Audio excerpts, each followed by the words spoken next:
Hein?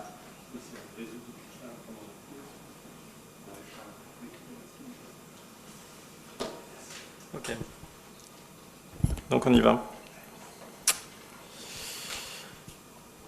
Donc, les dyslipidémies en transplantation, quelques données épidémiologiques. D'abord, c'est très prévalent, mais pour la prévalence, en fait, on est à peu près, même encore pire que les données épidémiologiques concernant le diabète post-transplantation, parce que là, on a toutes les définitions possibles, entre des définitions biologiques, des définitions thérapeutiques, un mélange des deux.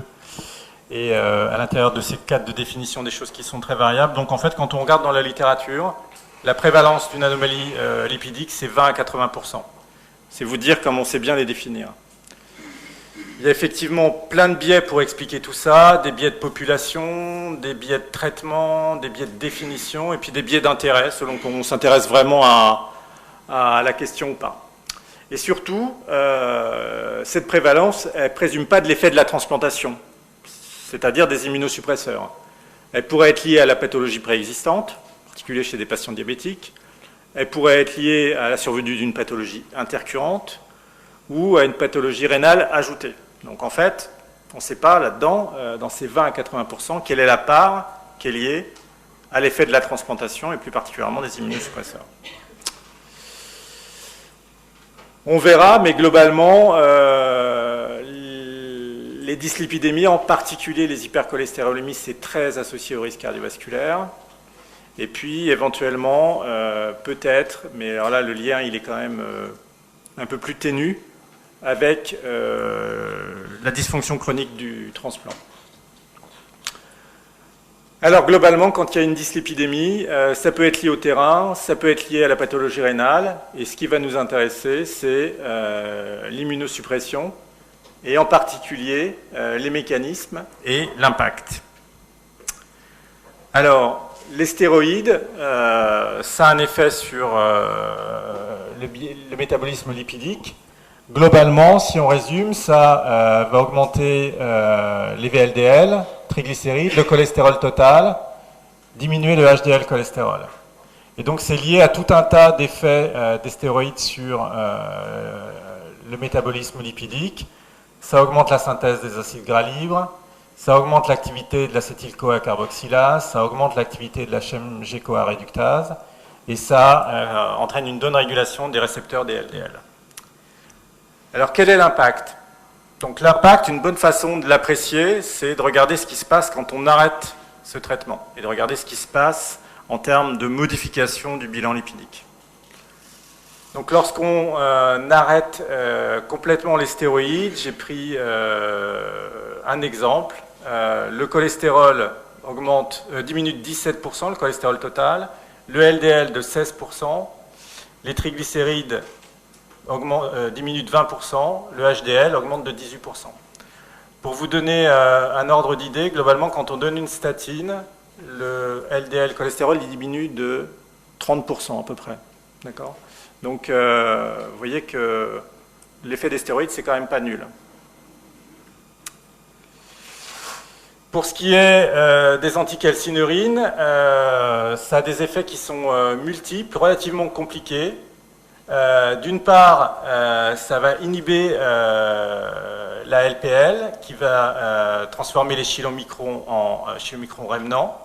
Et donc, ça va entraîner une accumulation de chylomicrons.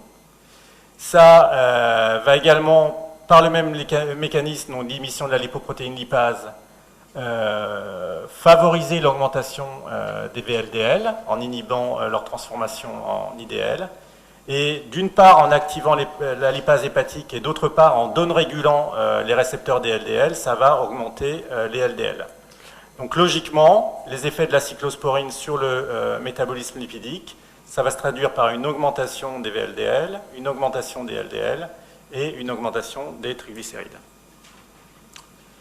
Qu'est-ce qui se passe lorsqu'on arrête en particulier la cyclosporine?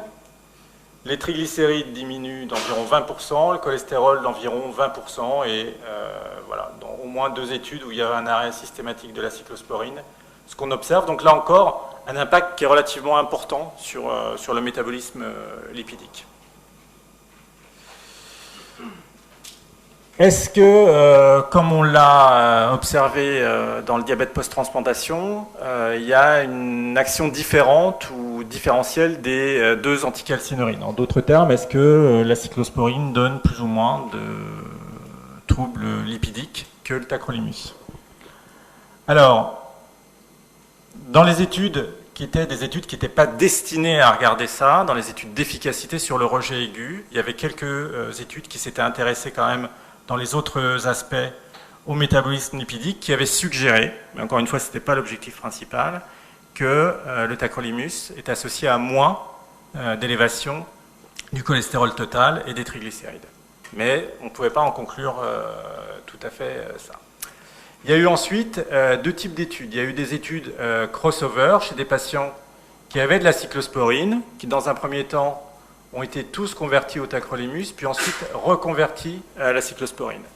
Et ce qui a été observé, c'est que lorsque les patients étaient sous tacrolimus, il y avait une diminution du cholestérol total, une diminution du LDL cholestérol et une diminution des triglycérides. Donc données qui confirmaient celles des études d'efficacité. Et puis, il y a quelques années, il y a eu une étude randomisée, c'était des patients qui recevaient tous de la cyclosporine, c'est pas très net. Je ne sais pas si après c'est... Non. Donc, qui recevaient tous de la cyclosporine. Donc, il y avait 120 patients qui ont été randomisés en deux bras, soit pour conserver la cyclosporine, soit pour recevoir à la place de la cyclosporine du tacrolimus.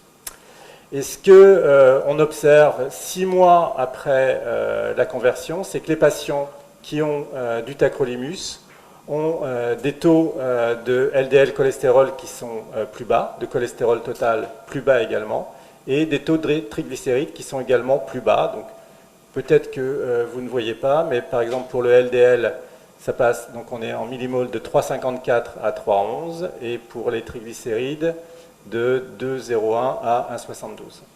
Donc globalement, on a plusieurs études qui sont issues de méthodologies différentes qui montrent que le tacrolimus est associé à des troubles lipidiques moindres que la cyclosporine. Dans ce cas, pourquoi on a remis la cyclosporine?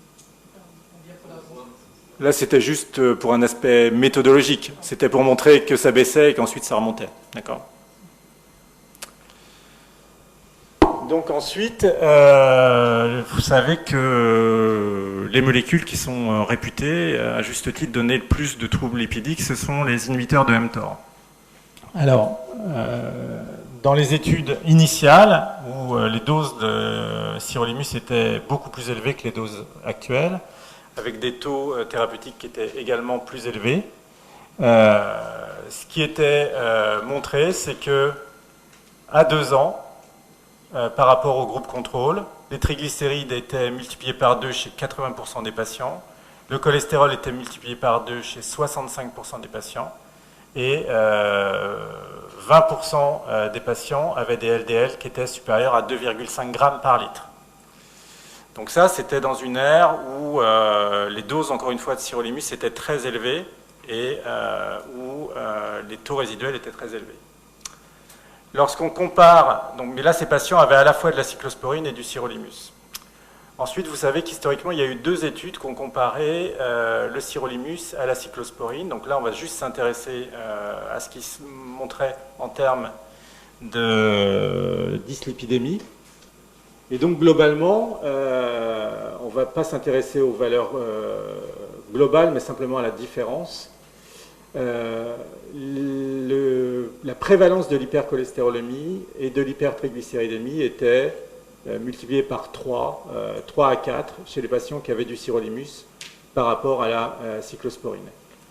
Et puis dans une autre étude où le comparateur était le même, mais les patients avaient du MMF par rapport à l'autre où ils avaient de l'ASA, il y avait une augmentation également chez les patients qui avaient du sirolimus. Donc globalement, les inhibiteurs de mTOR sont plus lipidogènes que la cyclosporine. Ça vous renvoie quand même cette diapositive à la valeur de la définition. Vous voyez que bien que 80% des patients dans les études pivotales aient multiplié par 2 leurs triglycérides ou par 2 leur cholestérol, selon la définition qu'on pouvait utiliser, il y avait des groupes où il y avait seulement 12% d'hypertriglycéridémie ou 14% contre 50%. Donc selon la définition qu'on va utiliser, la dyslipidémie, ça peut passer vraiment de tout à rien. Mais globalement, ce que montraient ces études, c'est que les émetteurs de mTOR est associés à des troubles lipidiques plus importants. Alors aujourd'hui, avec les doses qui sont utilisées, qui sont à peu près le quart des doses initialement utilisées, des objectifs thérapeutiques qui sont le tiers ou le quart de ce qui était recommandé, il y a toujours effectivement des dyslipidémies. C'est devenu un problème qui est beaucoup moins prévalent. Certes, il y a plus de dyslipidémie qu'avec les inhibiteurs des calcinurines, mais c'est un problème qui est moins important. Alors, ces dyslipidémies, ça a apparu au début avec ces doses d'inhibiteurs de mTOR tellement importantes que c'est pour les inhibiteurs de mTOR qu'il y a eu les études les plus fines sur les troubles métaboliques, les troubles lipidiques induits par ces molécules. Et donc, c'est les seules molécules pour lesquelles il y a eu des études cinétiques. Parce que globalement, quand je vous ai montré ces schémas, je vous ai proposé, pour les anticalcinurines ou les stéroïdes, des algorithmes, mais qui reposaient que sur des données statiques. C'est-à-dire qu'on constatait qu'il y avait le cholestérol qui était élevé, qu'il y avait telle enzyme qui était diminuée ou élevée, et on en déduisait un mécanisme. Mais ça, c'est assez aléatoire. En fait, ce qui détermine une concentration, c'est une production de la substance qu'on a mesurée, un catabolisme et puis un temps de transit. Et les études que je vous ai montrées pour les anticalcinurines, les stéroïdes, en aucun cas elles apprécient la production, en aucun cas elles apprécient le catabolisme. D'accord ? Donc quand on a l'activité d'une enzyme, elle peut être basse en rapport avec une augmentation de la production. Il y a un vrai rapport, mais des fois il peut y avoir aucun rapport. D'accord ?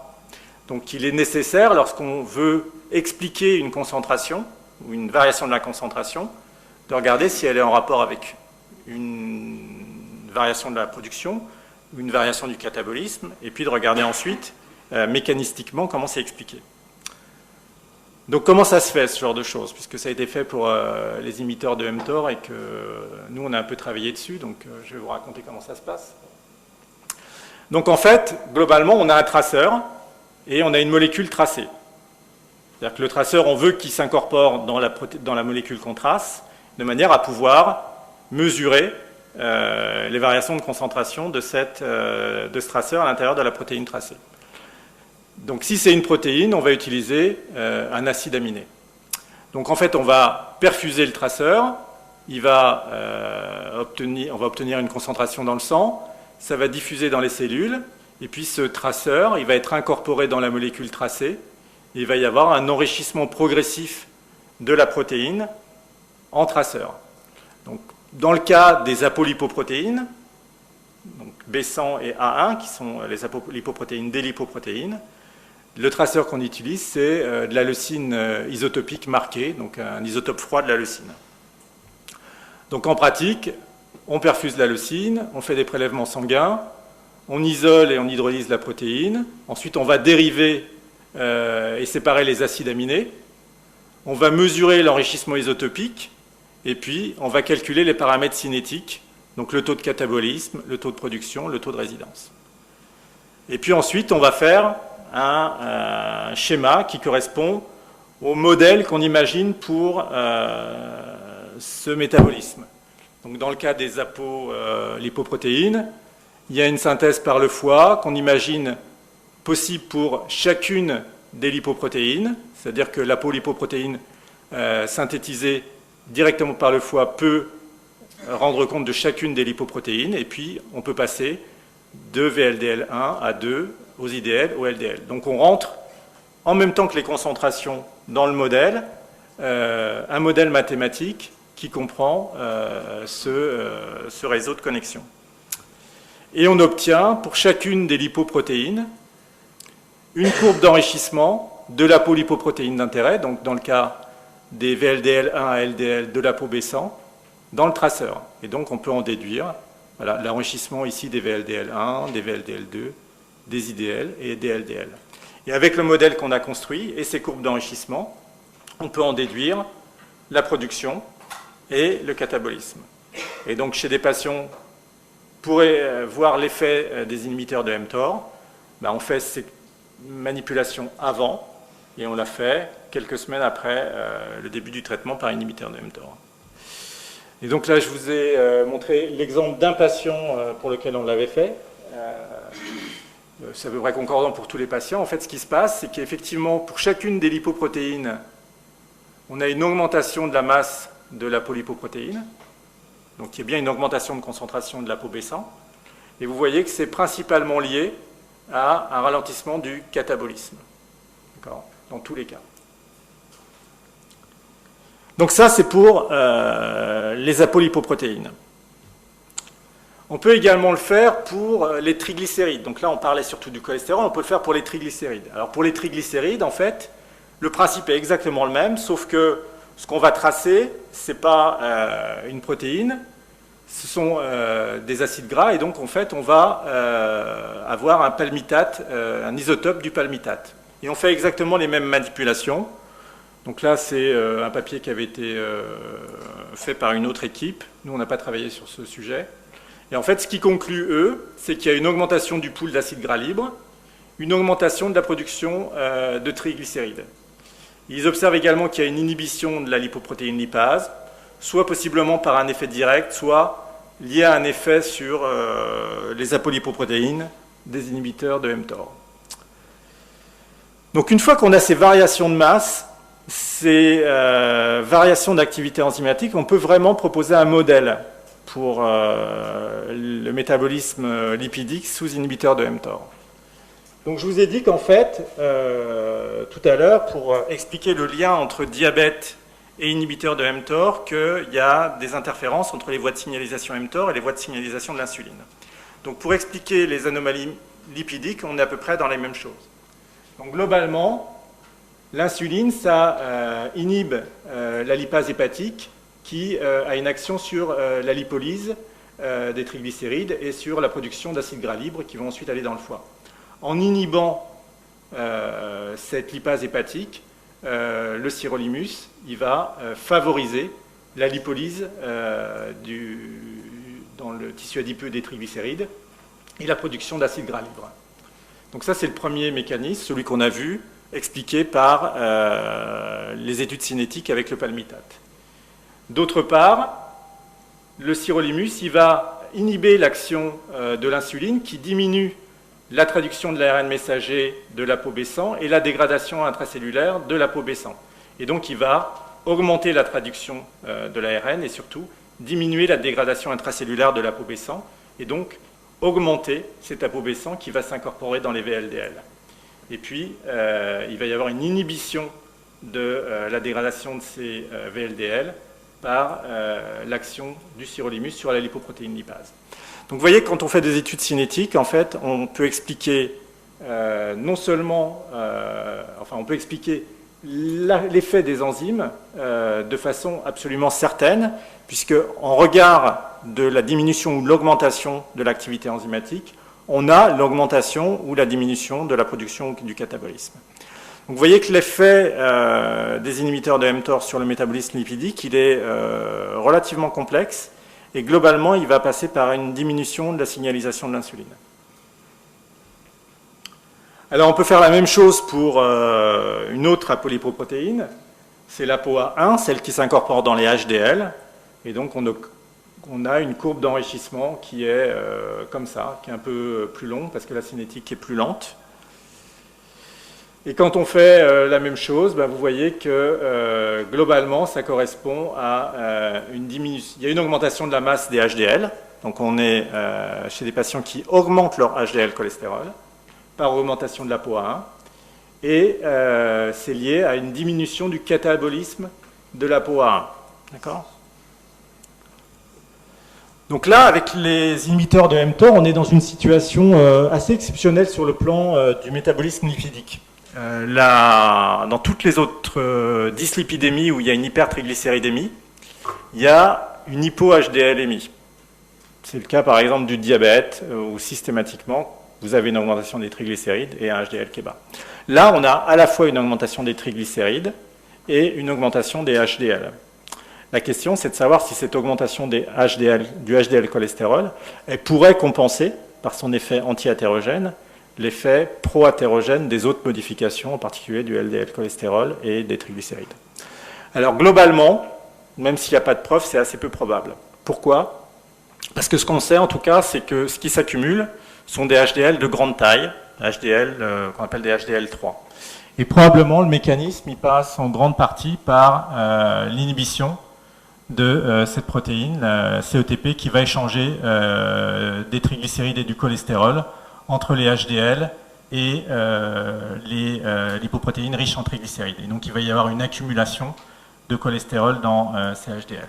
Ce qu'on sait, c'est que les patients qui ont un déficit en CETP, il y a certaines régions du monde où c'est très prévalent le déficit en CETP, ils ne sont pas protégés, pas davantage protégés des accidents cardiovasculaires que les autres. Et d'autre part, il y a des molécules qui ont été fabriquées pour inhiber la CETP, comme arme thérapeutique pour augmenter les HDL, et globalement, elles ne sont pas associées à une diminution du risque cardiovasculaire. Pourquoi? Parce que ces HDL cholestérol, qui sont devenues grosses, qui sont gorgées de cholestérol, elles n'ont pas une capacité d'efflux très importante. Donc il y a une augmentation du HDL cholestérol, avec les autres modifications qui, elles, sont pro-athérogènes, mais elle n'est probablement pas réellement anti-athérogène. Donc globalement, les anomalies lipidiques, elles sont fréquentes après transplantation. Je pense vous avoir montré que les immunosuppresseurs ils contribuent beaucoup à ces anomalies lipidiques. L'impact, on le verra tout à l'heure dans le cours sur le risque cardiovasculaire. Et donc, les conséquences pratiques, c'est probablement il faut intégrer le paramètre lipidique au choix du traitement immunosuppresseur, probablement un peu à la marge comme le diabète, mais il faut en tenir compte. Et puis, il faut traiter ces anomalies lipidiques, et ça, je vous dirai ce qu'on sait du traitement de ces anomalies lipidiques dans le cours suivant. Je pense que j'ai fini là. Oui, voilà. Est-ce que vous avez des questions ?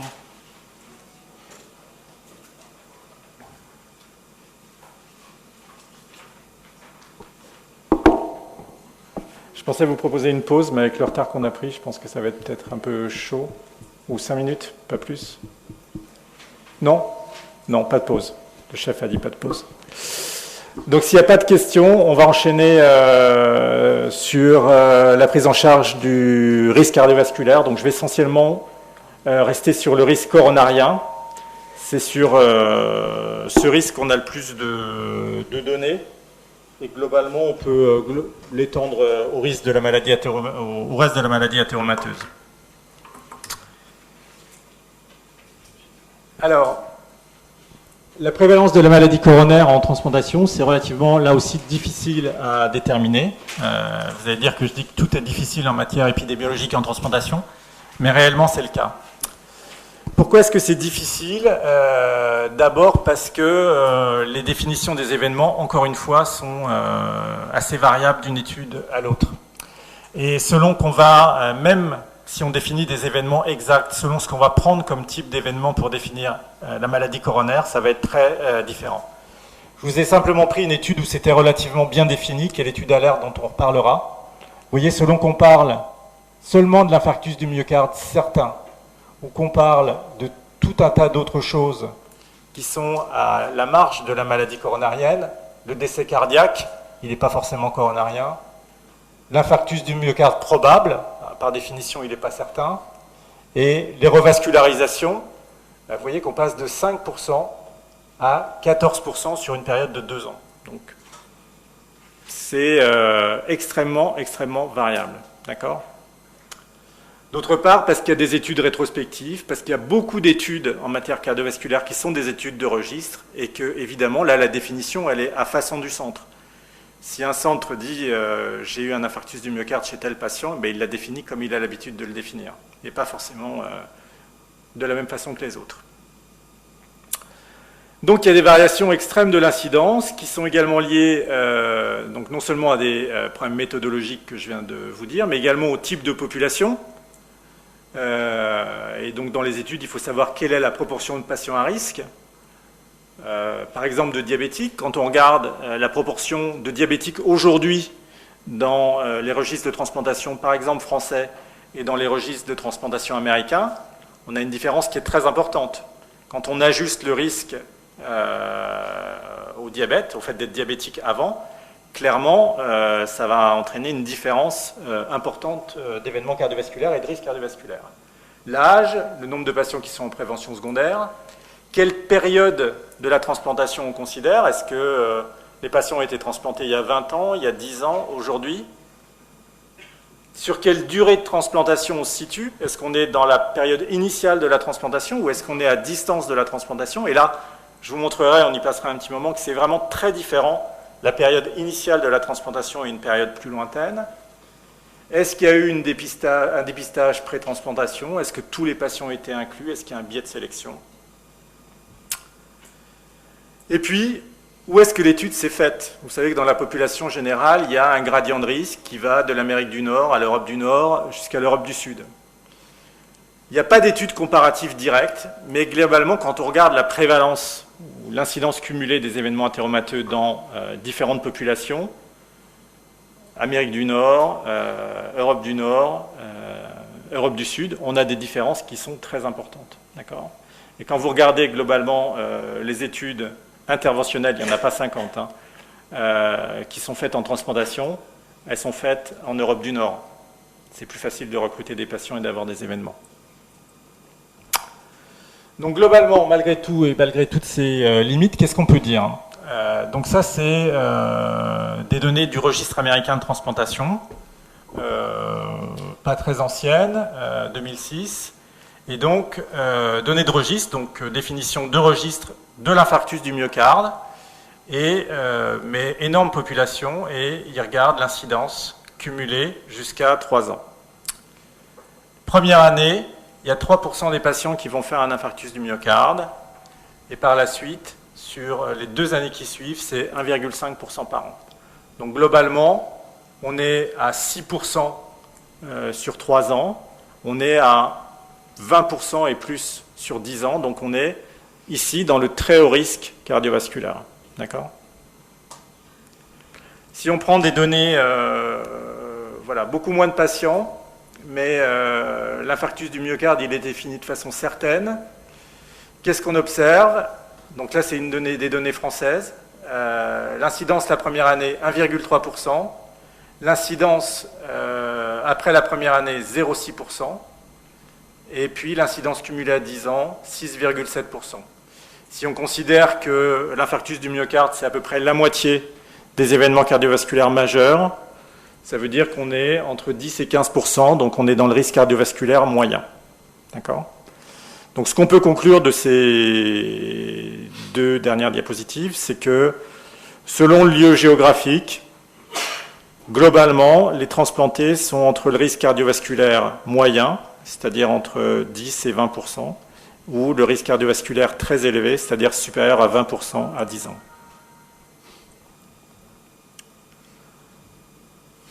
Quand on prend l'étude ALERT, où là, on n'a pas de données sur le début de la transplantation, mais on a juste des données après la première année, on voit que globalement, on parlera de ces deux bras, mais que l'incidence, c'est environ 1%.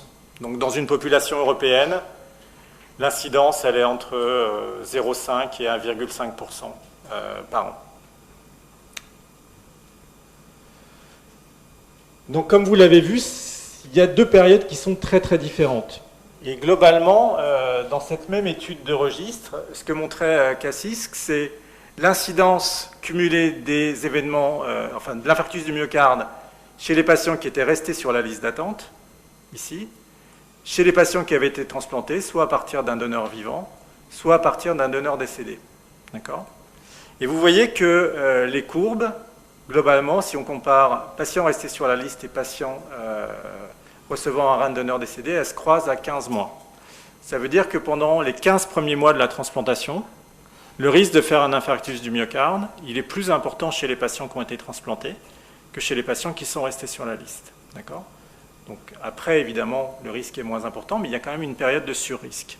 Et globalement, vous voyez que cette période de surrisque, elle concerne vraiment les premières semaines de la transplantation, où là, il y a vraiment une incidence qui est très élevée. Après, on va arriver dans quelque chose qui est relativement linéaire, mais il y a une brisure qui se fait voilà, aux alentours du premier, deuxième mois, où vraiment on va être dans le très haut risque cardiovasculaire. Et donc, c'est également ce qu'on retrouve dans une autre étude, toujours Kacisk, un peu plus récent. Enfin, le premier auteur n'est pas Kacisk, mais c'est le groupe de Kacisk. 23 000 patients, risque coronarien à 1 an. Et vous voyez que les patients qui sont restés sur la liste ont un risque donc, qui est mesuré à 2. Les patients qui sont au début de la transplantation ont un risque qui est augmenté de façon exponentielle, mais qui diminue à long terme. Donc à long terme, il y a bien une diminution du risque, mais elle se fait au prix d'une augmentation du risque à court terme. Pourquoi est-ce qu'il y a une augmentation du risque à court terme? Parce qu'on est dans une chirurgie et que toute chirurgie s'accompagne, chirurgie, anesthésie générale, d'une augmentation du risque cardiovasculaire. C'est bien connu des cardiologues et des anesthésistes. Et donc vous voyez qu'on peut définir selon le type chirurgical un risque élevé, un risque faible ou un risque intermédiaire. Alors il n'y a pas la transplantation là-dedans, mais globalement, la transplantation, ça correspond à peu près à ce type de chirurgie, avec un risque cardiaque qui est supérieur à 1%, inférieur à 5%, mais voilà, globalement, on est dans ce à quoi on s'attend. Donc finalement, si on veut considérer le risque cardiovasculaire des patients transplantés et leur prise en charge, il faut considérer 2 périodes. Une période initiale, qui va reposer sur le dépistage de l'ischémie coronarienne, et puis l'optimisation du candidat, c'est-à-dire qu'il soit dans les meilleures conditions au moment de la transplantation. Alors l'optimisation du candidat, je ne vais pas trop en parler, ce n'était pas vraiment le sujet. Le dépistage de l'ischémie coronarienne, c'est moyennement le sujet, mais je vais quand même en parler parce que je pense que c'est vraiment important. Et puis il y a une période après, en fait, qui commence dès la transplantation, mais où on aura passé ce cap-là, qui est la prise en charge des facteurs de risque cardiovasculaire. Alors globalement, en termes de dépistage de l'ischémie coronarienne, vous pourrez regarder toutes les conférences de consensus, les avis d'experts. Globalement, l'algorithme, c'est à peu près celui-là. On définit un patient à risque, soit il n'est pas à risque, on l'inscrit sur la liste, soit il est à risque, et on va lui faire des tests fonctionnels de dépistage de l'ischémie coronarienne. Ils sont négatifs, on l'inscrit, ou tout au moins on active son inscription, parce qu'en général il est inscrit depuis longtemps. Et si les tests fonctionnels sont positifs, on fait une coronarographie. Si la revascularisation est possible, on l'inscrit sur la liste. S'il n'y a pas de revascularisation possible, traitement médical et réévaluation. Donc ça, c'est ce que globalement admis. Et donc on va regarder un petit peu différents points de cet algorithme, rapidement. L'évaluation clinique, comment elle se fait? Vous voyez que là aussi, il y a des conférences de consensus de cardiologues pour définir le risque anesthésique de patients vis-à-vis du risque d'infarctus du myocarde. Et donc, clairement, tous les patients sont au moins au risque intermédiaire. Ils sont tous insuffisants rénaux, par définition. Donc, ils sont tous à un risque intermédiaire anesthésique. Je pense qu'ils sont aucun n'est au risque majeur. Enfin, c'est pas conseillé de transplanter des patients qui sont dans cet état-là, donc je pense que voilà, ils sont récusés. Donc, ils sont tous là. Ils ont tous un risque intermédiaire. Et tous, je vous ai dit, une chirurgie qui est au risque intermédiaire. L'autre point qu'il faut faire ensuite, c'est ce qui est recommandé par les anesthésistes, d'une manière générale, pour toute chirurgie, donc pourquoi pas pour la transplantation rénale, c'est d'évaluer l'activité physique. Donc il y a des équivalents métaboliques selon l'activité physique qu'un patient est capable de faire. Donc soit il est juste capable de faire les activités domestiques de base, soit il est capable d'avoir une activité sportive intense, et en fonction de ce qu'il est capable de faire, on va définir des équivalents métaboliques. D'accord ? Et donc vous voyez que les patients sont tous au risque clinique intermédiaire, ils sont tous au stress intermédiaire. Donc ce qui devrait normalement nous faire décider de savoir s'ils vont avoir des tests ou pas, c'est leur capacité d'effort. D'accord ? Donc il y a plein d'autres choses dans la littérature, mais ça pour vous dire que si vous êtes amené à avoir des patients pour une évaluation avant la transplantation, c'est un point qui, à mon avis, est fondamental. C'est quels efforts ces patients sont capables de faire. Et selon l'effort qu'ils sont capables de faire, vous allez pouvoir savoir quel type de dépistage vous allez pouvoir faire et même être capable de prédire leur risque. Je ne vous l'ai pas montré là, mais il y a des études qui ont regardé la capacité de faire un effort des patients avant transplantation. Donc ils avaient une épreuve standardisée où il fallait faire 6 minutes d'un effort standard.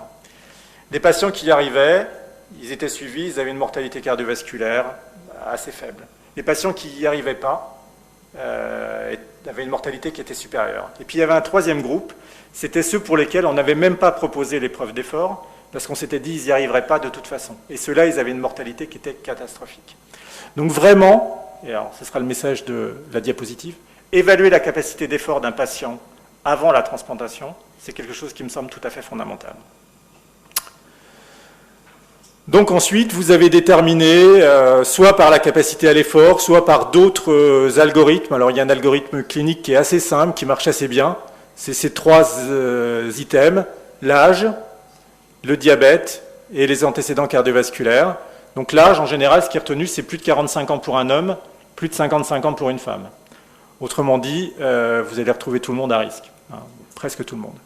Donc il faut faire des tests fonctionnels, et sur ces tests fonctionnels, globalement, il faut bannir l'épreuve d'effort, et puis il y a 2 examens qui peuvent se discuter, qui ont une sensibilité, une spécificité, valeur prédictive positive et négative qui est relativement similaire, qui sont la scintigraphie myocardique, effort plus percentine, et puis l'écho de stress. Donc selon la disponibilité, selon la compétence des cardiologues ou des médecins nucléaires dans chaque centre, c'est à peu près équivalent. Donc il y a beaucoup de littérature sur le sujet, sur les faux négatifs, mais globalement, lorsque vous avez une scintigraphie myocardique effort percentine qui est bien faite, beaucoup d'études ont montré que c'était quand même relativement pertinent. Donc si elle est négative, normalement vous pouvez être assuré. Et puis après, si elle est positive, vous devez faire une coronarographie. En tout cas, c'est ce qui est recommandé. Donc on va s'arrêter un peu sur la coronarographie. Parce qu'elle n'est vraiment pas sensible chez les patients transplantés. En général, ils n'arrivent pas à faire l'effort suffisant. Et donc il y a beaucoup de faux négatifs.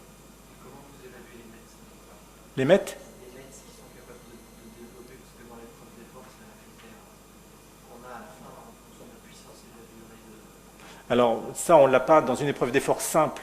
Effectivement, dans une épreuve d'effort, il faut en fait, tu as le pourcentage de la FMT. Oui, mais on peut le faire facilement. Sûr? On peut facilement avoir avec une épreuve d'effort combien de mètres. Ouais, mais quand même, alors ça a été fait par l'équipe de Bichat en particulier. C'est quand même nettement supérieur quand tu fais une épreuve qui est couplée. En tout cas, chez les insuffisants rénaux. Alors, est-ce qu'il faut faire une coronarographie et est-ce que cette coronarographie, même pour certains, doit être systématique? Au moins chez les patients à risque. Donc vous voyez ici, c'est des patients qui sont tous diabétiques, 155 patients, un tiers avec des antécédents cardiovasculaires, et tous ces patients ont eu dans leur évaluation pré-transplantation une coronarographie sur le critère qu'ils étaient diabétiques. Donc, sur ces patients, il y en avait un peu plus de la moitié qui avaient une coronarographie négative, 45% qui avaient une coronarographie positive, et puis sur ces patients qui avaient une coronarographie positive, donc une sténose supérieure à 70%, il y en a un peu plus de la moitié qui ont été revascularisés. Et donc les auteurs disent qu'il faut faire une coronarographie systématique à tous les patients diabétiques. Donc, on peut prêcher pour cette paroisse. Moi, je ne suis pas tout à fait d'accord parce que cette étude ne conclut pas ça. Cette étude ne conclut pas que la coronarographie, elle est efficace pour ce qui nous intéresse, c'est-à-dire dépister et prévenir l'ischémie coronarienne et les accidents cardiovasculaires après transplantation. Simplement, elle dit que quand on fait une coronarographie à des diabétiques avant transplantation, très souvent, on a des sténoses coronariennes. Point. Alors, est-ce qu'il y a des études où il y a eu des coronarographies systématiques chez des patients en attente de transplantation et un suivi derrière? Alors, il y en a une, qui est une étude relativement ancienne, maintenant à date de 92. C'était des patients diabétiques avec une insuffisance rénale et des lésions significatives en coronarographie. Alors, ils n'étaient pas tout à fait en post-transplantation, mais en tout cas, ils ressemblaient à des patients tels qu'on peut les voir aujourd'hui. Et donc, les patients, ils étaient randomisés, soit pour avoir un traitement médical, soit une revascularisation. Il y a très peu de patients dans l'étude parce que l'étude s'est arrêtée très très vite. Vous voyez que là, c'est la survie sans événement cardiaque des deux populations, ceux qui ont eu la revascularisation et ceux qui ont été traités médicalement. Et donc, voilà, l'étude s'est arrêtée en cours d'évaluation parce qu'il y avait évidemment trop d'événements et trop de différences entre les groupes. Donc ça plaiderait plutôt pour le fait qu'il faut faire une revascularisation. Néanmoins, on est en 92 et le traitement médical, c'est antiagrélant plaquettaire et inhibiteur calcique. Aujourd'hui, évidemment, on n'est pas dans ce type de prévention. Alors, qu'est-ce qu'on sait de l'intérêt d'une coronarographie et d'une revascularisation? Alors, en transplantation rénale et en pré-transplantation, il n'y a rien. Mais dans la population générale, il y a pas mal de choses. Donc, on va passer rapidement sur ces études parce qu'elles nous écartent un peu du sujet, mais quand même elles sont intéressantes sur un point qui est un point d'achoppement quand même du bilan pré-transplantation cardiovasculaire des patients. Donc ça, c'est une étude publiée dans le New England il n'y a pas très longtemps, un peu plus de 2000 patients stables. Ils ont une ischémie myocardique, une sténose coronarienne supérieure à 70%. Ils sont randomisés, soit revascularisation plus traitement médical, soit traitement médical seul. On voit ici la survie sans infarctus du myocarde, la survie globale. Aucune différence, on est à 7 ans entre les deux groupes. Ici, 510 patients. Là, ils vont avoir de la chirurgie, on se rapproche du cas de la transplantation, et même une chirurgie vasculaire. Ils ont tous une coronarographie dans le bilan pré-opératoire, et on retient les patients qui ont une sténose supérieure à 70%. Randomisation, revascularisation plus traitement médical, ou traitement médical seul. Là encore, probabilité de survie, aucune différence, et quand on regarde les événements, en particulier l'infarctus du myocarde, aucune différence. Encore plus fort, des patients qui vont avoir une chirurgie vasculaire majeure, ils ont au moins 3 facteurs de risque cardiovasculaire, ils ont une sténose supérieure à 70%, et ils ont une ischémie myocardique étendue sur l'écho de stress. Ils sont soit revascularisés avec le traitement médical, soit juste le traitement médical. Et il n'y a aucune différence. Là, on est en incidence cumulée d'événements, les courbes se lisent à l'envers. Et il n'y a pas une tendance, c'est-à-dire que le groupe qui va le mieux, celui qui a le moins d'événements, mais ce n'est pas significatif, mais c'est le traitement médical. D'accord ? Donc ça ne veut pas dire qu'il ne faut pas faire de coronarographie aux patients qui sont en évaluation de transplantation. Ça veut simplement dire que, à mon sens, la coronarographie ne peut pas être systématique, quel que soit le groupe de patients, et que surtout, quand il y a une revascularisation possible, ça ne fait pas basculer le patient en « il est possible de l'inscrire sur la liste ». Ça veut dire qu'il a le traitement médical et qu'il doit être réévalué au même titre que les autres. D'accord ? Après, il y a d'autres tests, mais bon, j'en parlerai pas, comme la troponine ou des choses comme ça, mais c'est un peu compliqué. Donc ça, c'est pour le risque initial. Le risque initial, celui qui suit les premières semaines, les toutes premières semaines de la transplantation, il est très important. Et la stratégie, elle repose sur le dépistage de l'ischémie coronarienne et sur l'optimisation du candidat, qu'il arrive dans les meilleures conditions au moment de la transplantation. On va arriver maintenant à la deuxième partie, c'est le risque cardiovasculaire à long terme, quand on a passé cette période initiale de la transplantation et qu'on a à prendre en charge ces patients. Alors, ce qu'on sait, c'est que le risque relatif d'événements cardiovasculaires de cette population, il est augmenté. Globalement, il varie selon les études d'un facteur 3 à 50, selon les études, selon les catégories d'âge. Néanmoins, le fait que savoir que le risque relatif est augmenté, ça n'a pas une très grande utilité. Si par exemple vous voulez évaluer le risque d'une jeune femme qui a 25 ans qui est transplantée, et que vous dites son risque relatif il est multiplié par 10, là vous regardez dans la population générale cette jeune femme, son risque il va être à 0,02% à 10 ans, et donc elle va se retrouver à 0,2%. Donc certes, elle aura une augmentation d'un facteur 10 de son risque, mais son risque va rester très faible. Donc le risque relatif, il a une importance épidémiologique qui nous indique que la population, elle a une augmentation du risque, mais à l'échelon individuel, elle n'a aucun intérêt. D'accord ? Donc pour avoir une stratégie adéquate, il faut pouvoir appréhender le risque cardiovasculaire absolu du patient, c'est être capable de déterminer approximativement dans quelle catégorie individuellement il se situe. D'accord ? Donc vous savez que dans la population générale, il y a des algorithmes de risque, il y en a différents types, additionnels, exponentiels, il y a relativement peu de validation en transplantation de ces risques. Alors néanmoins, est-ce qu'on peut quand même les utiliser ou essayer de les utiliser? Alors le premier qui les a testés, c'est l'inévitable Bertram Kacisk, donc qui a regardé dans une population de transplantés si le score de Framingham, donc vous connaissez tous Framingham, était prédictif du risque d'événements cardiovasculaires, coronariens, d'événements cardiaques.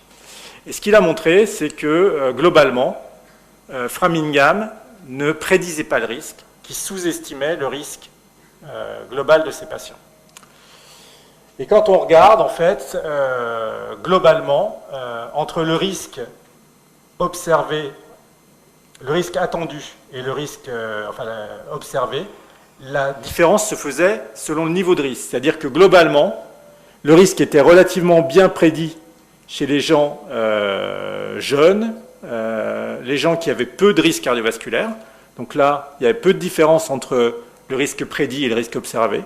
En revanche, dès qu'on était dans des conditions différentes, c'est-à-dire des patients âgés, des patients diabétiques, des patients fumeurs, là, il y avait un écart entre le risque prédit et le risque observé.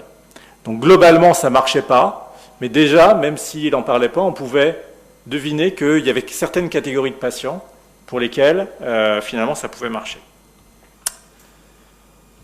Donc nous, on a fait la même étude, mais de façon un petit peu différente. Donc les choses étaient les mêmes, c'était des transplantés, ils étaient tous en prévention primaire, on les a suivis 6 ans, on a regardé les événements coronariens, et puis on a calculé Framingham. Et en fait, on a décidé a priori de regarder 2 populations. Des populations qui étaient à faible risque, c'est-à-dire dont le risque prédit était inférieur à 20%, et des patients qui avaient un risque prédit élevé, supérieur à 20%. Et on a regardé ce qui était prédit et ce qui était observé. Et vous voyez que chez les patients qui ont un risque faible ou intermédiaire, Framingham, ça prédit bien le risque. En revanche, chez les patients qui sont à très haut risque, le risque prédit est très inférieur au risque réellement observé. Donc les conclusions qu'on a eues de cette étude, qui était exactement la même que celle de Kacisk, en fait, ont été un peu différentes. La première, c'est que ça ne permet pas, dans l'ensemble de la population, de déterminer le risque cardiovasculaire, mais ça permet de catégoriser le risque en risque élevé ou risque faible ou intermédiaire. Ça permet globalement de prédire le risque chez les patients qui sont à risque faible ou intermédiaire. Ça ne permet pas de le prédire chez ces patients-là, mais ça permet de dire que finalement, quand on regarde, la majorité du risque cardiovasculaire, en fait, il est concentré dans une très faible proportion de la population. Et en fait, dans cette étude, il y avait 60% des événements cardiovasculaires qui survenaient chez 13% des patients qui étaient là. Donc on peut avoir une politique qui est une stratégie où on dit tous les patients transplantés sont en risque cardiovasculaire élevé, on leur applique tous la même chose, ou on peut avoir une stratégie qui est plus ciblée, et ce n'est pas très difficile, où on va pouvoir reconnaître des patients qui sont à très haut risque, de patients qui sont à un risque faible ou intermédiaire, et donc dans ce cas-là, adapter la stratégie. Donc, comment est-ce qu'on va adapter la stratégie? En traitant les différents facteurs de risque. Donc, on va commencer par les facteurs de risque traditionnels, ceux qui sont dans Framingham. Enfin, ceux qui sont modifiables, parce que l'âge et le sexe, on ne va pas pouvoir faire grand-chose. Alors, pour ce qui est des dyslipidémies, donc quand on regarde les études épidémiologiques, qu'est-ce qu'on constate? C'est que globalement, l'élévation du cholestérol, elle est corrélée à la survenue d'événements cardiovasculaires, c'est pas très étonnant. Le LDL cholestérol, relativement, encore qu'il y ait des études qui ont eu du mal à conclure sur le sujet. Donc des études épidémiologiques, en fait, globalement, une relation attendue. Donc surtout, pour le cholestérol, on a en transplantation une étude interventionnelle cardiovasculaire, il n'y en a pas tant que ça, sur l'effet des statines sur le risque d'événements cardiaques majeurs. Donc la statine, c'était la fluvastatine, et donc c'est l'étude ALERT, qui est une étude randomisée où les patients ont reçu de la fluvastatine ou un placebo. La première chose donc, que les auteurs ont regardé, c'est qu'effectivement, lorsqu'on donne de la fluvastatine à des patients transplantés, par rapport à un placebo, on a une baisse du cholestérol total et une baisse du LDL cholestérol. Alors, ce n'est pas une baisse en deux temps, là, parce que vous voyez bien que ça baisse là, puis ça rebaisse après, c'est-à-dire qu'en fait, en cours d'étude, la dose de fluvastatine a été modifiée. Elle a été augmentée ici parce que le différentiel ici était considéré comme pas assez important. La deuxième chose, c'est que cette étude, qui comportait beaucoup de patients, plus de 2000, montrait qu'effectivement, le risque d'événements cardiaques majeurs, donc qui était défini par l'infarctus du myocarde certain, l'infarctus du myocarde probable, le décès d'origine cardiaque ou la revascularisation, était très lié à la concentration de LDL cholestérol. Et chaque fois qu'il y avait une augmentation de 1 unité, c'est-à-dire de 1 millimole de LDL cholestérol, il y avait une augmentation de 41% du risque d'événement cardiaque majeur. Les premiers résultats initiaux donc, de l'étude ALERT, qui ont été après un peu modifiés, c'est que sur le endpoint primaire, donc qui était le critère composite fait des 4 critères que je vous ai dit, il n'y avait pas de différence significative entre les deux groupes. Il y avait une différence à la limite de la significativité pour l'infarctus du myocarde. Pour le décès cardiaque, c'était significatif en faveur de la fluvastatine. Et quand on prenait décès cardiaque ou infarctus du myocarde certain, c'était également significatif. Cette absence de différence, elle était majoritairement expliquée par le fait que l'événement le plus représenté dans le critère composite, c'était la revascularisation, et que sur la revascularisation, il n'y avait aucune différence entre les deux groupes. Alors, les données du papier initial qui avait été publié dans le Lancet l'étude a été poursuivie, et à plus long terme, on a montré qu'il y avait une différence, y compris sur le critère principal. Donc, globalement, comme dans les autres populations, à l'exception des dialysés, les statines diminuent le risque d'événements cardiaques majeurs chez les patients transplantés. Donc du coup, il y a eu des recommandations qui ont été faites sur le traitement des dyslipidémies et sur les objectifs. Donc ces recommandations, qu'est-ce qu'elles disent? Que les patients transplantés doivent être considérés comme ceux ayant le plus haut risque cardiovasculaire. Donc, je vous ai montré qu'ils sont à risque cardiovasculaire globalement qui est élevé, mais qu'il y a une variabilité très importante de ce risque cardiovasculaire.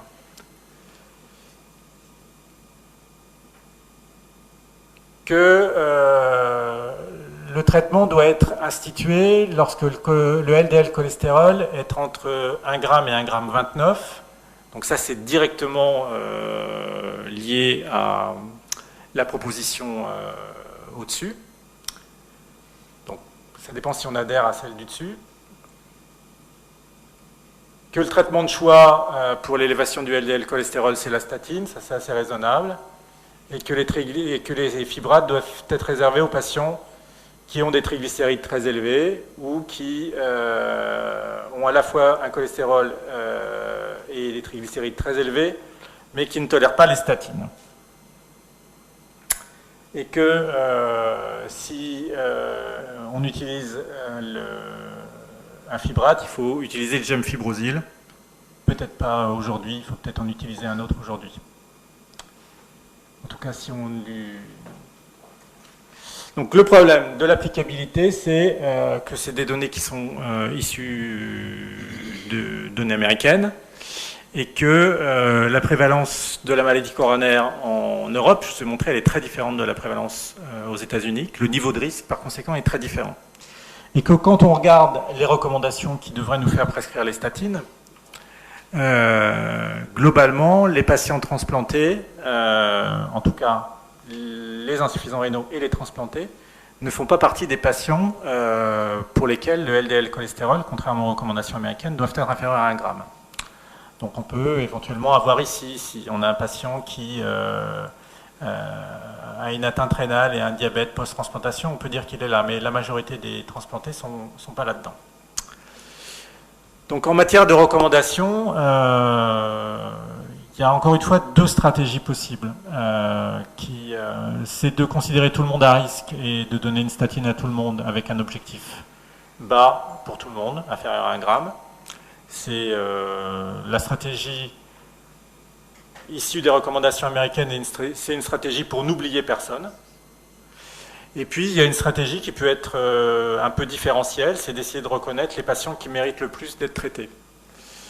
Donc, clairement, il y a des patients transplantés qui doivent avoir un LDL cholestérol inférieur à 1 g par litre, ceux qui sont en prévention secondaire, les diabétiques, ceux qui ont un risque élevé du fait d'autres facteurs de risque cardiovasculaire. Donc, ces patients-là, ça ne se discute pas qu'ils doivent avoir un LDL cholestérol inférieur à 1 g. Et puis, il y a le problème du seuil pour les autres catégories. Donc, probablement, compte tenu de leur profil de risque, il doit être au moins à 1,3 g. Mais est-ce qu'il doit être inférieur à 1 g par litre pour tous? Actuellement, en tout cas dans une population européenne, le rationnel il est assez faible. Dans tous les cas, il faut utiliser les statines en première intention, et donc la place des fibrates, c'est assez celle préconisée par les recommandations américaines. Justement, pour les fibrates et les triglycérides, lorsqu'on regarde le lien entre triglycérides et... donc les triglycérides ne font pas partie de Framingham, mais j'en parle un peu ici quand même. Quand on regarde les triglycérides, le lien épidémiologique avec les événements cardiaques majeurs, le seul qui trouve une relation, c'est Kacisk, dans 2 études. Mais en fait, c'est un malin parce que les 2 études, c'est les mêmes patients. Donc, en fait, il n'y a que Kacisk dans une étude qui retrouve un lien entre triglycérides et risque d'événements cardiaques majeurs. Donc, vous savez que si vous voulez traiter une hypertriglycéridémie, ce n'est pas tellement les statines qui vont être efficaces, c'est plutôt les fibrates. Que pour les fibrates, il n'y a pas d'études en transplantation rénale, que dans la population générale, le niveau de preuve de l'efficacité des fibrates sur la réduction des événements coronariens, c'est relativement faible. Et il n'y a qu'avec le gemfibrozil qu'il y a une étude positive, elle est déjà ancienne, et l'étude FIELD avec le phénofibrate était négative. Donc il faut le réserver aux patients qui ont des hypertriglycéridémies très sévères, qui ne tolèrent pas les statines, et puis il faut bien mesurer le bénéfice-risque avant de donner un fibrate à ces patients. Pour le diabète de novo, donc cette diapositive j'en ai déjà parlé, donc je vais passer très vite. Pour l'hypertension artérielle, donc il y a relativement peu d'études qui ont montré qu'il y a un impact cardiovasculaire, ou tout au moins sur la maladie coronarienne de l'hypertension artérielle.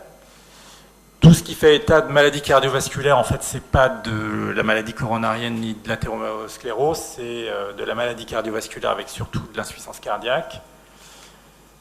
Donc néanmoins, est-ce qu'il faut, chez ces patients, favoriser les IEC, les ARA2, les bêta-bloquants? C'est un débat qu'on n'aurait pas le temps de... Il y a vraiment un débat sur le fait qu'il faut utiliser des IEC, des ARA2, des bêta-bloquants chez ces patients. Bon, globalement, c'est plutôt pour. Mais... Donc ça, c'est les facteurs de risque traditionnels. Ensuite, il y a des facteurs de risque, vous savez, non traditionnels. Donc il y en a autant qu'on en veut. Donc il y en a certains qui ont été plus étudiés que d'autres. Et il y en a un qui a été très très à la mode il y a quelques années, qui est l'homocystéine. Donc l'homocystéine, c'est un petit acide aminé qui dérive de la méthionine et qui s'accumule dans l'insuffisance rénale avec une prévalence de l'hyperhomocystéinémie chez les transplantés qui est de l'ordre de 70%. Et donc, cette hyperhomocystéinémie, elle a été rapportée dans la population générale, chez les dialysés, comme étant un facteur de risque cardiovasculaire. Et donc, il y a quelques années, on avait regardé si le fait d'avoir une hyperhomocystéinémie était associé au risque d'événements cardiovasculaires chez les transplantés. Et effectivement, on avait montré que le fait d'avoir des concentrations élevées d'homocystéine, donc d'être dans le tertile supérieur, augmentait d'un facteur 20 le risque d'événements cardiovasculaires. Il y a eu d'autres études qui ont retrouvé des données similaires. Le problème, c'est que les études interventionnelles, aussi bien dans la population générale que dans la transplantation, là j'ai marqué étude en cours, mais l'étude favorite, en fait, elle est maintenant terminée et publiée, elle est négative. Donc quand on donne de l'acide folique à dose pharmacologique, ce qui permet de réduire et chez les transplantés quasiment de normaliser l'homocystéine, on a bien une baisse de l'homocystéine, mais on n'a pas de modification des événements cardiovasculaires. Donc peut-être que l'homocystéine est associée au risque d'événements cardiovasculaires, mais en tout cas, ça ne semble pas être un acteur majeur, en tout cas pas un facteur de risque modifiable. Donc le niveau de preuve est actuellement trop faible pour le traitement de ces hyperhomocystémies, et même, je dirais, pour le dosage de l'homocystéine. Compte tenu du fait que le traitement n'a pas d'intérêt, je pense que ça n'a aucun intérêt de doser l'homocystéine. Le deuxième facteur de risque non traditionnel, c'est l'inflammation. Donc vous savez que l'athérosclérose, c'est une maladie inflammatoire et que la CRP est associée au risque d'événements cardiovasculaires dans à peu près toutes les populations où elle a été testée. Et il y a quelques années, on avait montré que chez le transplanté, c'était également le cas, et que plus la CRP basale chez des patients stables était élevée, plus le risque d'événements cardiaques était important. Vous savez qu'un des effets des statines sur le risque cardiovasculaire, ça a été montré au travers de différentes études, passe par cet effet anti-inflammatoire qui justifie probablement de donner des statines, y compris chez des patients qui ont un cholestérol faible.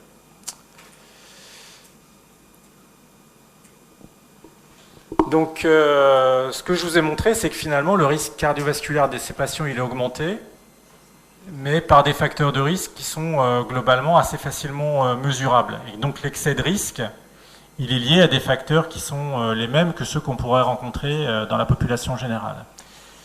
La question qui se pose derrière, c'est de savoir s'il y a des facteurs de risque qui sont spécifiques du transplanté, c'est-à-dire qui feraient en sorte qu'on ne peut pas appréhender son risque cardiovasculaire par les facteurs de risque traditionnels ou non traditionnels qu'on a l'habitude de mesurer. Donc, est-ce qu'il y a des choses qui sont absolument spécifiques?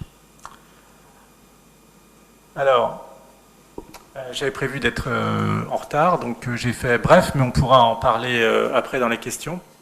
Il y a un certain nombre de choses qui sont plus ou moins spécifiques du transplanté rénal qui peuvent concourir à l'augmentation de ce risque cardiovasculaire et au fait qu'on n'est pas capable de très bien l'appréhender par les algorithmes habituels. C'est d'abord l'insuffisance rénale. La majorité des patients transplantés restent des insuffisants rénaux. Il y a aussi des anomalies immunologiques, en particulier chez les patients qui ont eu des traitements lymphopéniens. Il y a certains patients qui gardent des lymphopénies TCD4 prolongées. Et ces patients qui restent lymphopéniques font plus d'événements cardiovasculaires, en particulier athéromateux, que les patients qui ont une reconstitution normale. Alors, considérant la physiopathologie de la maladie athéromateuse, c'est un peu difficile à expliquer. Néanmoins, c'est quelque chose qui est retrouvé dans d'autres populations. C'est retrouvé chez les patients VIH, c'est retrouvé chez les survivants d'Hiroshima. Dans une quarantaine d'années, on dira aussi chez les survivants de Fukushima. Et en fait, ça passe par d'autres conséquences de la reconstitution. Ce n'est pas un lien direct avec la lymphopénie TCD4, mais il y a un état d'activation du système immunitaire chez ces patients qui entraîne une inflammation et une accélération de l'athérosclérose. Il y a possiblement le rôle de l'anémie. Vous savez qu'elle est extrêmement prévalente. Mais là, on n'est pas vraiment dans l'athérosclérose, on est plutôt soit dans le dépistage de l'ischémie coronarienne, soit dans l'insuffisance cardiaque. Et puis, il y a une tarte à la crème de l'athérosclérose et de la transplantation, qui est le CMV. Et que le CMV, ça a été associé à la maladie athéromateuse, aussi bien dans des modèles animaux que dans certaines études épidémiologiques. Néanmoins, il n'y a pas de lien formel entre infection à CMV et maladie athéromateuse, ni dans la population générale, ni chez le transplanté à l'heure actuelle. Donc peut-être qu'il y a des facteurs de risque spécifiques, mais en tout cas, il reste encore largement à explorer. Alors comme on a regardé tout à l'heure pour diabète et traitement immunosuppresseur, dyslipidémie et traitement immunosuppresseur, est-ce que d'une manière générale, on peut regarder l'impact des immunosuppresseurs, non pas sur un paramètre cardiovasculaire, du risque cardiovasculaire, mais sur le risque cardiovasculaire en général. Donc, dans cette étude dont je vous ai déjà parlé tout à l'heure, on peut avoir des idées relativement générales sur le risque cardiovasculaire chez les patients sous cyclosporine et sous tacrolimus.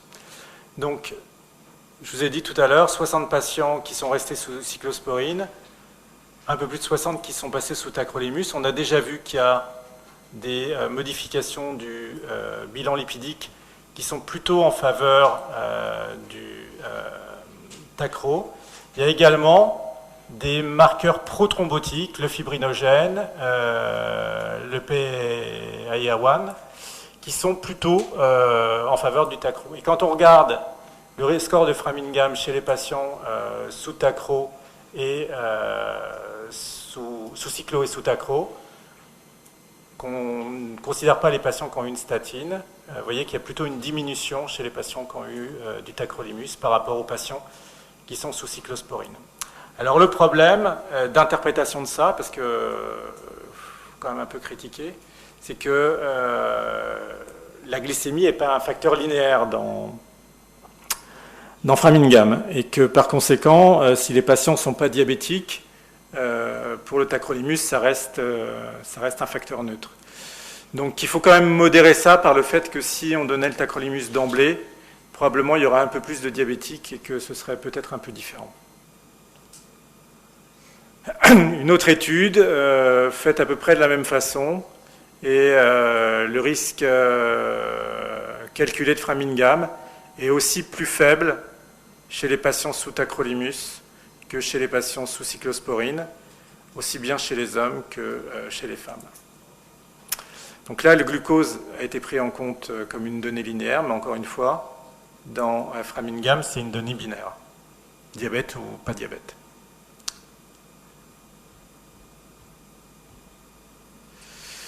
Pour le sirolimus, globalement, il n'a pas d'effet sur la pression artérielle. Il a un probable effet sur l'insulinorésistance. Mais quand on regarde l'impact des anomalies lipidiques sur le score de Framingham, globalement, il est relativement faible.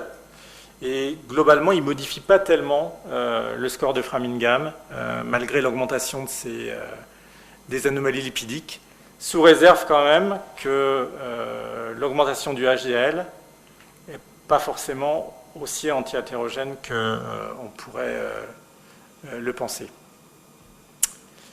Et puis il y a des médicaments qui ont peu ou pas d'effet sur le risque cardiovasculaire. C'est le cas du belatacept. Et donc là, c'est des études qui comparent. Vous avez eu le cours sur, donc vous savez. Donc le belatacept à la cyclosporine, et vous voyez que sur le cholestérol non HDL, sur le cholestérol total, sur le LDL cholestérol, sur l'évolution des triglycérides, c'est très en faveur de l'utilisation du belatacept, plus l'augmentation du cholestérol après transplantation, elle est beaucoup moins importante sous belatacept que sous cyclosporine. Il y a même une baisse des triglycérides alors qu'il y a une augmentation sous cyclosporine. Et la pression artérielle, au moins systolique, est plus basse sous belatacept que sous cyclosporine. Donc il y a des différences qui sont très importantes, des fois sur un grand nombre de facteurs de risque, ce qui évidemment se traduit, alors ça n'a pas été fait ici dans les études bénéfites, mais se traduit probablement sur le score de Framingham, ce qui a possiblement un impact important. Donc, est-ce qu'on doit pour autant faire des modifications de l'immunosuppression pour réduire le risque cardiovasculaire ? Ces modifications, certes, elles sont efficaces sur les paramètres, mais leur efficacité sur les événements, elle n'a jamais été testée. Donc, ce qu'il faut en premier lieu, c'est traiter de façon conventionnelle les paramètres. Après, s'il y a un traitement qui a une efficacité égale par ailleurs à un autre sur les autres critères et qu'en plus il a un meilleur profil cardiovasculaire, évidemment, il ne faut pas s'en priver. Mais encore une fois, il faut tenir compte de tout pour prendre une décision sur un paramètre. Le dépistage de l'ischémie myocardique après transplantation, il n'y a actuellement pas de recommandation spécifique. Les tests disponibles, c'est les mêmes. Est-ce qu'il faut en faire? Si oui, à quel rythme? Est-ce qu'il faut... Il n'y a pas de validation. Donc, probablement, il faudrait tester la pertinence de faire ça, mais actuellement, on n'a aucune donnée. Il n'y a pas de différence d'évolution après revascularisation par angioplastie ou par chirurgie après transplantation par rapport à la population générale. Donc, il n'y a pas de choses spécifiques à envisager chez des patients qui ont besoin de non-revascularisation. Donc voilà. Donc globalement, si on veut résumer, la transplantation, c'est les patients transplantés ont une augmentation de leur risque cardiovasculaire. Par rapport à la population générale, il y a une augmentation du risque relatif qui va de 3 à 20 dans les études les plus récentes. Plus les patients sont jeunes, plus l'augmentation du risque relatif est importante. Plus ils sont âgés, moins l'augmentation du risque relatif est importante. Cette augmentation du risque relatif, elle a peu d'intérêt en pratique. Ce qu'il faut, c'est pouvoir apprécier le risque cardiovasculaire absolu. Donc ça justifierait ça qu'on ait une approche individualisée. Et je vous ai montré qu'on peut avoir quelques éléments pour la faire. N'empêche qu'il y a d'autres stratégies où on peut considérer que le risque étant moyen chez beaucoup de patients, au moins moyen chez beaucoup de patients, il est plus simple de prescrire une statine et des recommandations de patients à risque chez l'ensemble des patients. Les deux stratégies peuvent s'envisager, même si vous avez vu clairement que mon choix est plutôt pour l'une que pour l'autre. Évidemment, chez les patients à haut risque, il faut mettre en place ces traitements. Et là, on doit faire particulièrement attention. Il n'y a, à ma connaissance, pas d'études spécifiques chez les transplantés, mais dans d'autres populations, ça a été clairement fait. Et ce qui apparaît, c'est que plus un patient est à risque, moins il a de chances de recevoir les traitements adéquats. Ça, c'était montré dans plein de populations, pour la prescription de statine, pour la prescription de médicaments inhibant le système rénine-angiotensine. Plus les patients ont de risques, et donc plus ils ont de raisons d'en avoir, en général, moins les prescripteurs leur ont donné. Donc il faut faire particulièrement attention à ces patients, faire attention à leur risque cardiovasculaire, et au moins ceux-là, leur prescrire les traitements qu'il faut. Et quand ils sont identifiés comme étant en haut risque, ils doivent bénéficier des mêmes modalités thérapeutiques que celles qui sont recommandées dans la population générale. Voilà, je vous remercie.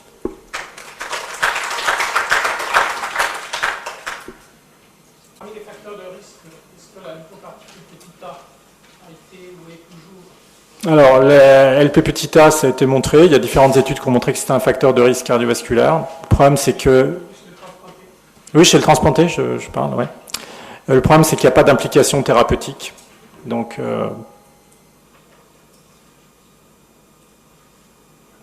on peut mesurer la LP de petit a, ça n'a pas plus d'intérêt que de mesurer l'homocystéine.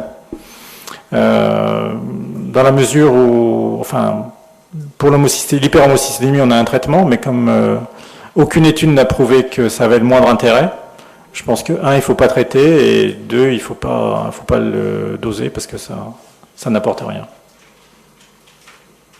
Et la place de l'aspirine, chez vous, c'est réservé uniquement aux patients à risque cardiovasculaire? Ouais. Et est-ce que ça peut avoir un bénéfice chez tous les patients? Ça a déjà été étudié ou pas? Alors, ce qui a été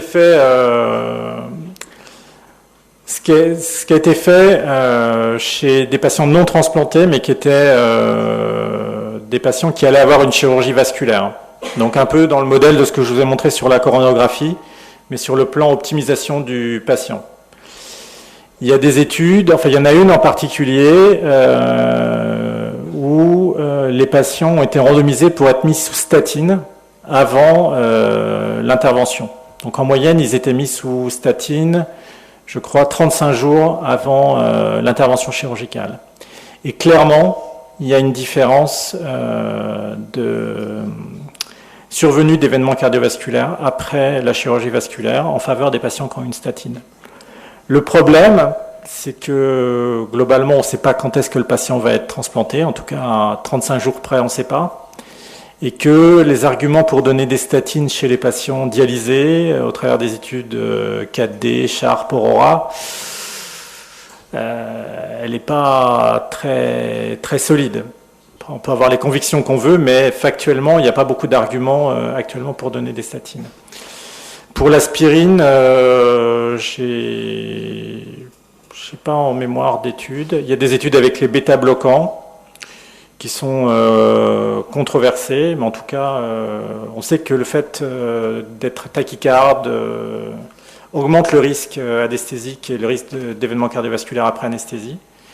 Mais pour les bêta-bloquants, ça n'a pas été directement testé comme ça, donc on ne peut pas vraiment répondre à la question. Et les recommandations des sociétés de cardiologie qui disaient de mettre des bêta-bloquants aux patients à haut risque avant une anesthésie sont un peu revenus sur cette considération dans leur dernière mouture.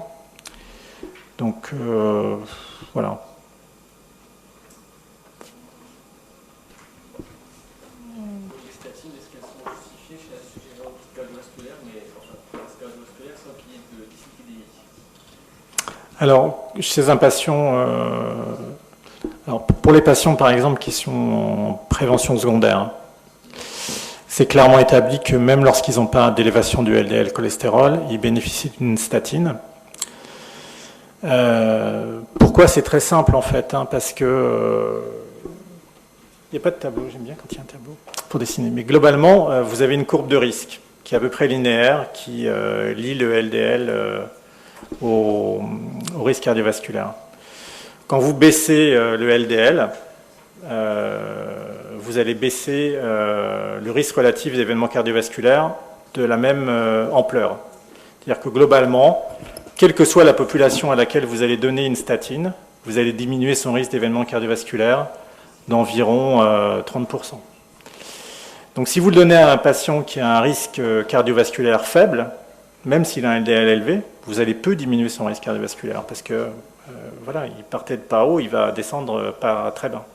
En revanche, si vous le donnez à quelqu'un qui a un risque cardiovasculaire très élevé, vous allez diminuer son risque de 30%. Donc même si son LDL cholestérol était normal ou même bas, vous allez obtenir une différence sur le risque cardiovasculaire qui va être importante. Donc même dans la population générale, ça a été, en prévention primaire, ça a été montré que ça marchait. Ça a été montré que ça marchait chez les patients qui avaient un syndrome métabolique avec la rosuvastatine récemment. C'est l'étude Jupiter, je crois. Et donc il y a vraiment beaucoup d'arguments. Le LDL cholestérol, finalement, ça va être effectivement chez un patient qui n'a rien d'autre, mais un LDL très élevé, en dehors de la transplantation. C'est une indication, mais tous les patients qui ont un risque cardiovasculaire élevé, quel que soit le LDL, normalement, ils devraient bénéficier d'une statine. Le problème, c'est de savoir à quel niveau de risque se situe un transplanté. Donc soit on considère qu'il est à risque très élevé et qu'ils le sont tous, et statine pour tout le monde, soit on considère qu'on peut différencier des patients, et dans ce cas-là, on le fait en fonction de ce qu'on a estimé être le risque cardiovasculaire individuel.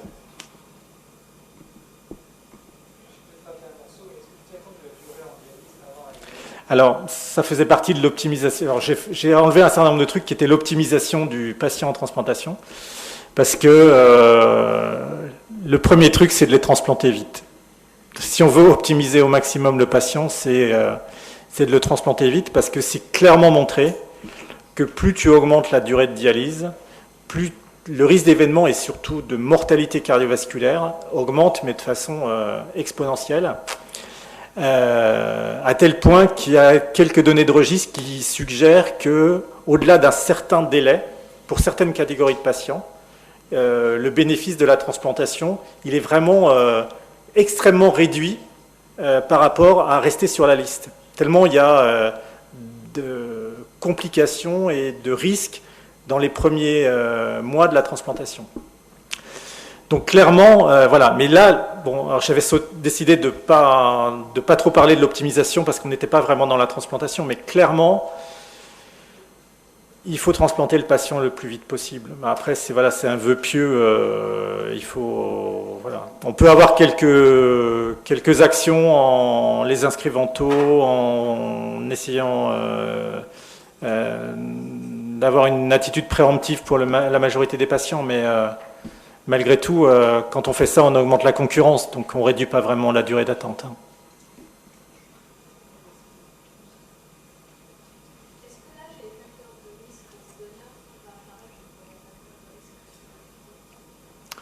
Alors, Alors, de façon directe, la réponse est non. C'est-à-dire qu'à ma connaissance, il n'y a pas d'étude qui a montré que l'âge du donneur était un facteur de risque cardiovasculaire. Ceci dit, il y a des choses indirectes. Par exemple, il a été montré que les index de résistance qui sont mesurés en Doppler, il y a plusieurs études qui ont suggéré que c'était prédictif du risque de survenue d'événements interrhumateux. Et on sait que ces indices de résistance, ils sont surtout dépendants des caractéristiques du donneur et pas tellement des caractéristiques du receveur. Ils sont très liés à l'âge du donneur. Et par conséquent, il y a peut-être un lien, mais peut-être qu'il est noyé dans d'autres choses, qui pourraient être la fonction rénale, qui va être aussi dépendante de l'âge du donneur. Donc il y a probablement des choses intriquées, mais c'est possible qu'il y ait un rôle. En tout cas, il n'est pas factuellement, la réponse n'est pas oui, mais il y a quelques indices qui suggèrent que peut-être il y a un lien.